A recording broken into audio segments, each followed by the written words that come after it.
mess, Chief. It looked like something bad went down here. Yeah, it's all fun and games until someone gave up the ghost.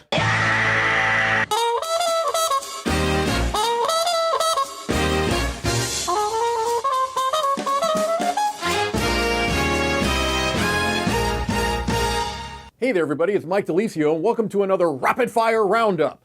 The idea behind this show is that I'm going to be giving short little capsule reviews of thoughts about games that I've played that other people on the channel have done a full review for.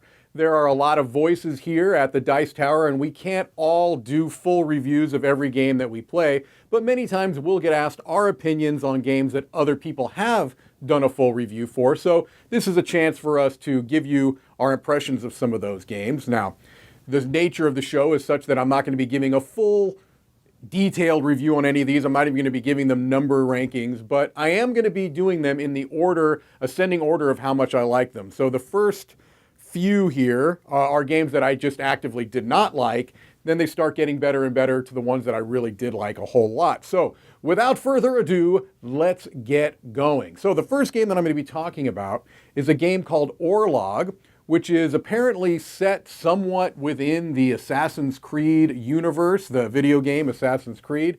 And while I really don't have any more background about how this associates with that IP, I do know that I thought it was a terrible game. I really disliked this dice rolling battle game that felt kind of very, very procedural and fiddly and not really, I didn't feel much agency in the game at all. It was one of those games that I like to kind of call a roll and hope, just kind of roll dice and hope that you get what you want.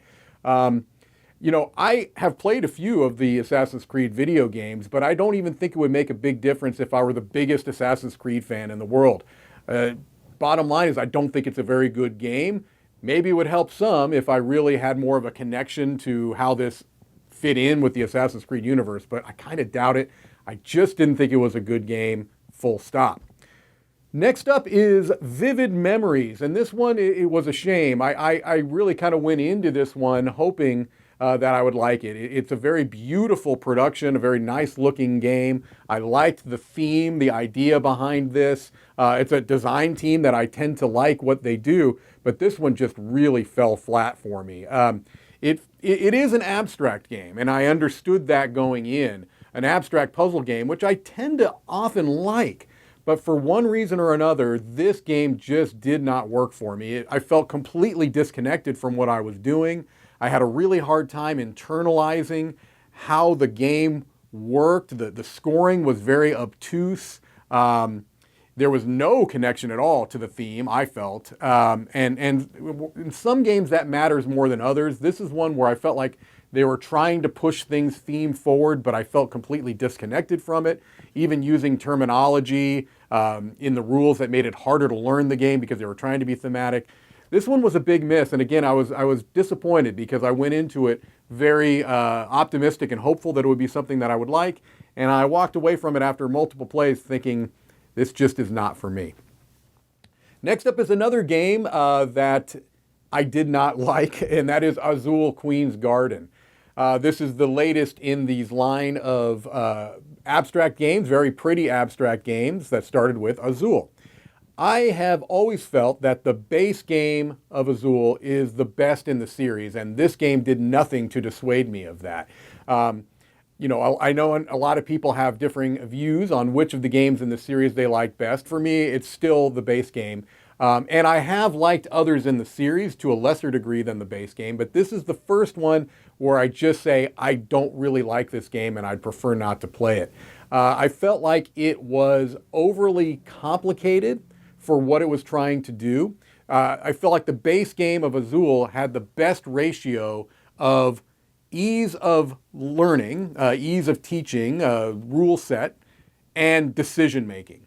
Whereas this one felt like they were trying to make it more agonizing decisions, but just in level of adding complexity to it.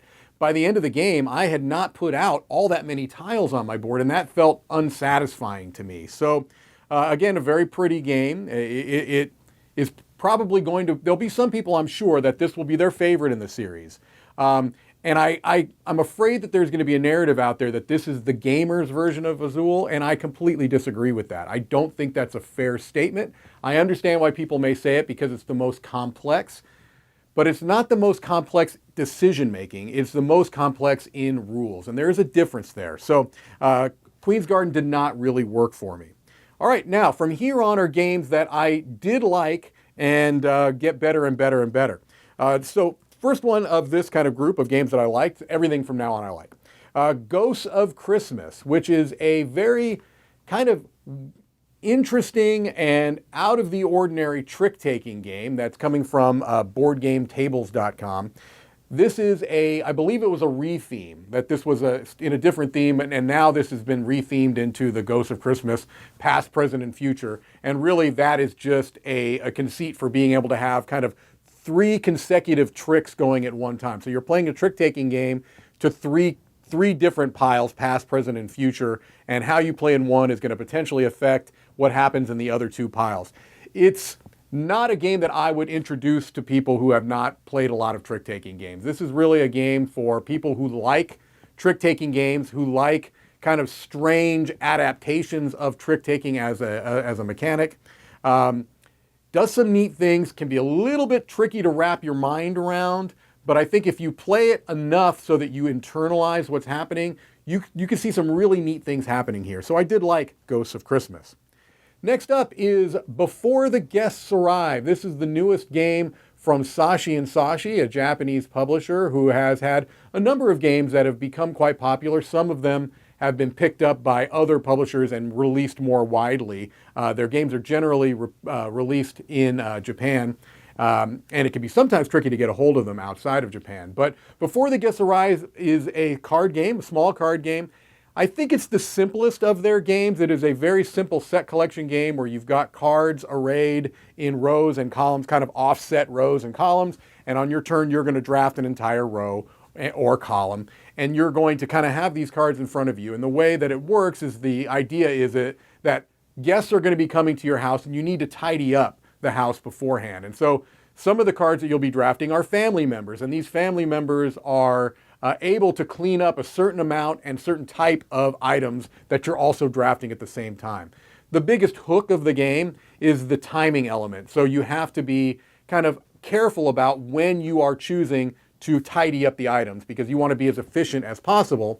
But if you wait too long, in the bottom section of the deck are the guests, and you don't know exactly when they're going to arrive, but when they arrive, the game ends. And if you have cards that you have not tidied up, they're negative points. So a cute little game, very simple, maybe a bit on the light end. I don't know how much replay value it has, but I did like Before the Guests Arrive. Next up is Caesar, and this is kind of the follow-up to a game called Blitzkrieg, which is both by designer Paolo Mori, and they are highlighted to me by a very short playtime with a very satisfying game experience. I still have not quite decided which of the two, Blitzkrieg or Caesar, I like the most, but I like them both very much. They are both very short, condensed play experiences, 2-player game experiences that have a really satisfying feeling in an incredibly short period of time. Where Blitzkrieg was kind of a tug-of-war, push and pull over different theaters of war type of game, Caesar is an area control game that, again, plays so quickly, and they both use bag building or bag chit pulling as their central mechanism. And here you are, you have some tiles in front of you that you're going to be playing to different areas of a map, and just basically having area control to determine the winner.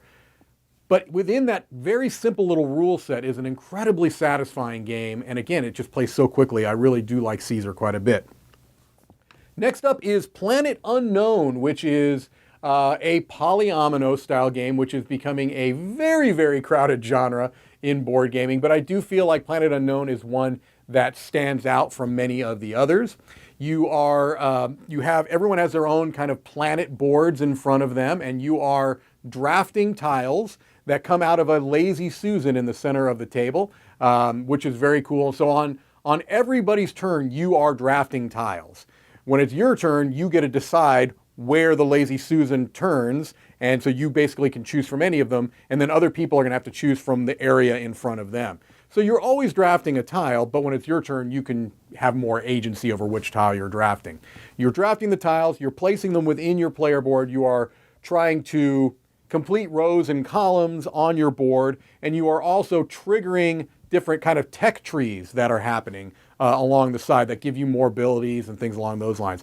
A very, very satisfying game. Again, I feel like it stands out a bit. It's not my favorite polyomino game. That's probably still the Isle of Cats, but Planet Unknown is right up there with them, and a very, very good game. Next up is Wild Serengeti.